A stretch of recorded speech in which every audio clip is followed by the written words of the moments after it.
காலை வணக்கம் அன்புக்குரிய மாணவர்களே, நான் உங்கள் முனைவர் இரா சுரேந்திரன். இன்றைக்கி ஒரு அற்புதமான குறள் பார்க்கலாம். பிரித்தலும் பேணிக்குழலும் பிரிந்தார் பொறுத்தலும் வல்லது அமைச்சு.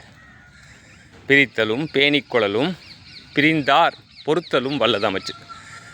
அமைச்சன் அரசனுக்கு அனைத்து துறையிலையும் உதவி செய்கிற அமைச்சன்றவன் எப்படி இருக்கணும்? பகைவர்கள்கிட்ட சேர்ந்து இருக்கிற உங்களை பிரிக்கக்கூடிய ஆற்றல் இருக்கணும். பகைவனோட கூட்டத்தை குறைக்கிற மாதிரி ஒரு செயல் இருக்கணும். இரண்டாவதாக, நம்மக்கிட்ட இருக்கிறவங்கள பேணி பாதுகாக்கணும் அப்படின்றாரு. எல்லாரையும் சிறப்பாக பாதுகாக்கணும். மூன்றாவது பார்த்திங்கன்னா, நம்மக்கிட்ட இந்த பிரிஞ்சு போனவங்கள மறுபடியும் நம்மக்கிட்ட சேர்றதுக்கான முயற்சியில் ஈடுபடணும். இதுதான் அமைச்சனோட இன்றியமையாத பண்புகள். வாழ்த்துக்க சாம்பியன்ஸ்.